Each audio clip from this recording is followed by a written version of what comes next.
Namaste. My name is Lizzie Hoffman, and this is a little instructional video that we're putting out for our yoga teacher training. And today I want to talk to you about opening sequences. The textbook, or one of the textbooks we use in our 200-hour teacher training, is Teaching Yoga by Mark Stevens. And he says in one of his chapters that asana practice is a process for being present in the moment with an abiding sense of freedom and wholeness that brings about an experience of being fully alive, energized, and in bliss. That's a beautiful statement. And in our opening sequences, or in our opening part of our classes, when we start to sequence the practice, we really have to bring our students into a state of self-awareness. So one of the things that I really like you to remember is, one, have a plan, Plan your classes before you're going to come in and do the practice. But we want to center our students, and we want them to let go of whatever it is they're holding on to from the day or from the day before, or whatever that might be for them. We want to let them become present in this moment. Let them start to feel their breath. And so all of this is taking a little bit of time. It's not like you're going to slam them into a camel or slam them into some huge posture. In the beginning, I love to sit people on the ground and just let them become aware of themselves. Yes, and this is a process of self-transformation and self-awareness. This is the beginning of that feeling of bliss for them.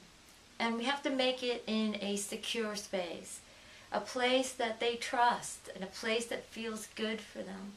So their mat is that place that they could always come back to and not be afraid to be themselves.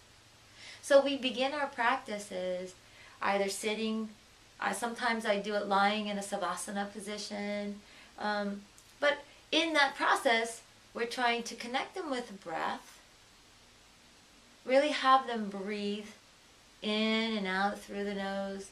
And if Ujjayi breath is the breath of choice, then we're teaching them about Ujjayi breath, so they can continue that breath throughout the practice. We also let them let go of the day. And by this breathing practice, their body starts to become more open to the space, letting the tension release itself, so they have more space for the bliss. And it's really important for us as well to start doing a little bit of opening sequences that are going to warm them up for the practice to come. And I know a lot of times, there are practices that start right in the front of the mat. We're talking here about a vinyasa flow, that you might have a theme. You might, at the end, you might be bringing them into dancer or Natha Rajasana. But we want to sequentially bring them into these postures.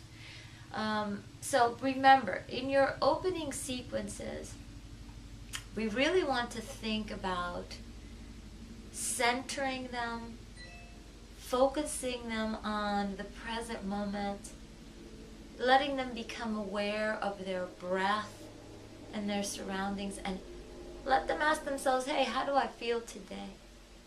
How are the asanas going to benefit me today, and how I feel today? So they have to connect with their breath, with their space.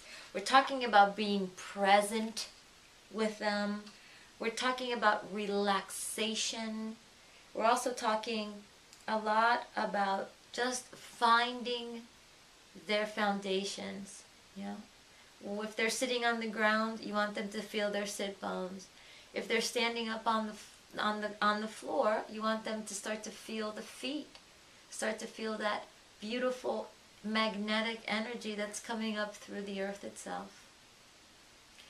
We'll talk a little bit more about those kind of things in later instructional videos. And also in your opening sequences, you can chant, you can sing, you can read them inspirational messages that set like a thread throughout your whole asana practice. You know, it's really nice to be cohesive. Let's say, for example, I want to talk to them about being in the present moment, and I found this awesome story about someone being in the present moment. I could read that to them while they're in that connection phase, in that relaxation phase, in that they are letting information come in a relaxed state. But it wouldn't be a service to them if I didn't continue that message throughout the class, right? So what I'm trying to say to you as an instructor is, if you're going to bring up a theme in the beginning of your class, in your opening sequence, make sure that you commit to that. And then bring it up again and again and again, right? So they can really understand the message. So they could really take home something that's their own, right? So we want to center them. We want to have them breathe, feel the present moment, feel grounding. We could read beautiful inspirational messages to them. Some of us are gifted with the gift of song. You could sing. A lot of people will chant, Vande Gunuram Chananana Vinde Sandara Sita, right? The opening sequence for a Mysore class. If you know these chants and they resonate with you, these things are good to open up the energetic space, a nada yoga, the sound, yoga of sound, yes? So again, let's talk about this opening sequence as a place that we are letting them or inviting them into a safe place for them to experience this self-transformation and self-awareness, bringing in these little concepts of breath awareness, being present, grounding, and listening to a certain message that you might want to thread throughout your class. I hope this helped with your opening sequences. Namaste.